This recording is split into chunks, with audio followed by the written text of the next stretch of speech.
अस्सलाम वालेकुम गाइस। तो हम लोग स्कूल जा चुके थे, तस्मीर समझ भी स्कूल जा चुके थे। हमें स्कूल में पढ़ाई नहीं था लेकिन कुछ काम था।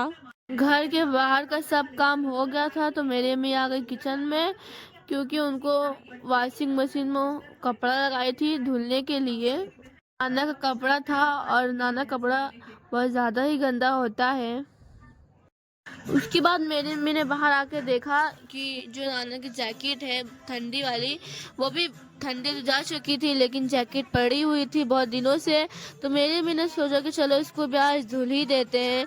तो मेरे अम्मी इसको वॉशिंग मशीन में डाल दे धुलने के लिए, और एक तरफ मेरे अम्मी बर्तन खाली कर रही थी बर्तन भी धुलने के लिए।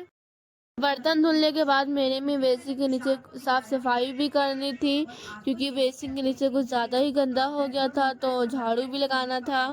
तो बेसिन के नीचे सारा सामान निकाल कर मेरी में साफ करने लगी। और जैसे कि आप सब जानते हैं ईद काफ़ी नज़दीक आ रहा है, तो उसके लिए भी मेरी में सब साफ कर रही थी। और जैसे कि आप सबको पता है कि गर्मी भी नज़दीक आ रही है, तो मेरी मम्मी कूलर भी साफ़ करने लगी, क्योंकि कूलर के अंदर मेरी मम्मी सारा सामान रखती थी जो कि उनके काम का जो नहीं था वो रखती थी। तो मेरी मम्मी कूलर भी साफ़ करने लगी सब निकाल कर सामान। तो मेरे में किचन का जो दीवार है उसको भी अच्छे से धुलने लगी। और ये दीवार पन्नी इसलिए लगी है क्योंकि जब ये कूलर जब चालू होता है तो उसका पानी सूख के इस पे लोना पड़ जाता है, इसलिए। और उसके बाद मैंने सोचा कि चलो लगे हाथ बर्तन रखने वाला जो स्टैंड है उसको भी धुल लिया जाए। तो मेरे में उसको धुल दी, काफ़ी मुशक्क़त के बाद वो साफ़ हुआ। उसके बाद मेरे में टांग दी अपनी जगह पे, और फिर मेरे में सारा बर्तन वहाँ पे सेट कर दी अच्छे से।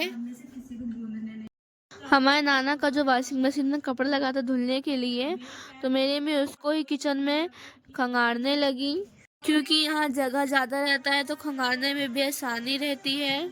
और उसके बाद जो मेरे में जो पेंट लाई थी वाइट कलर का, उसको भी तस्मिया दीवार पर पेंट करने लगी। इसका फाइनल लुक आपको एक दिन दिखाएंगे। तो देखिए किचन साफ होने के बाद हमारा किचन कुछ ऐसा लग रहा है। और हो गया था इफ्तार के टाइम, तो हमने इफ्तार में बनाया था कबाब पूरी, और उसके साथ साथ हम ब्रेड पकौड़ा बनाए थे, और तस्मीर की तरफ सेव पूरी बनाए थे। चलिए मिलते हैं, अल्लाह हाफिज।